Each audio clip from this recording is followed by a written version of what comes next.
Ok, xin chào mừng các bạn đã quay trở lại với kênh mình. Cái này bị ghiền cho cano các bạn ha. Mới vừa lụm thêm chiếc cano này.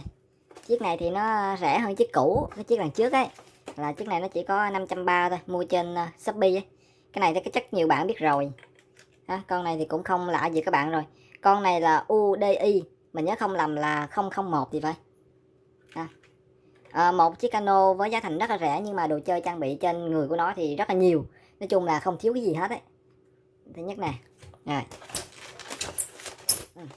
đây là tay điều khiển, bộ phụ kiện chưa được unbox luôn các bạn ha. Phụ kiện như thế này mới gọi là phụ kiện này.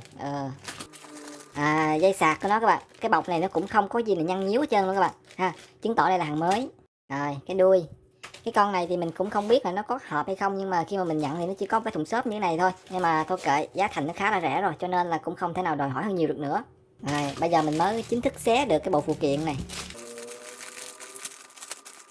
Nếu mà nói về cano á, thì mình nghĩ đây là một trong những con cano đáng chơi, bởi vì giá thành nó khá là rẻ nhưng mà cái hiệu năng nó mang lại khá là tốt.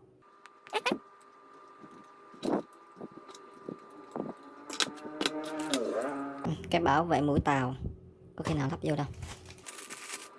Sạc này các bạn, không có thấy dung lượng dung lít gì hết trơn. Cái vít, chân vịt xe cua, rồi hết rồi. Đây là sách hướng dẫn sử dụng, dục luôn chiếc cano của chúng ta đây. Mình nói con này nó trang bị được nhiều đồ mà. Một cục pin 3.7V, hai viên này mắc nối tiếp, nó sẽ ra là 7.2V, hai cell nha các bạn. Đồ ở phía trong diện tích khá là nhỏ cho nên là đồ nó để tùm lum tùm la chỗ hết. Cái này là rắc nối giữa động cơ với cái EC kim cái RX luôn. Cái này thì chắc có nhiều bạn biết rồi, nó cũng không cần giới thiệu qua làm gì. Động cơ đây, tản nhiệt đây. Tuy là rẻ nhưng mà con này nó trang bị đủ thứ đồ hết trơn. Tản nhiệt nước này, hai cây dao chống lật này. Rồi hết rồi. Bây giờ mình sẽ đi bơi thử luôn nha. Có cái gì đâu mà mấy cái này thì quá quen thuộc rồi, có cái gì đâu mà.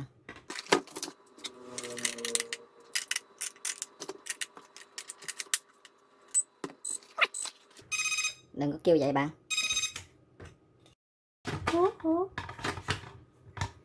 Test khô là như thế này nè các bạn, cứ chạm đây nói đắt là được. Chạm cục trên này đậu xanh. Rồi xong rồi đấy.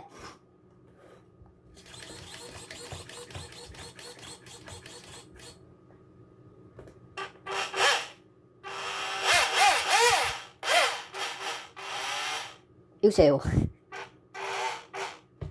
Rồi như vậy là ổn rồi các bạn. Còn cái tay điều khiển này ở phía trên này cũng không có gì ghê gớm.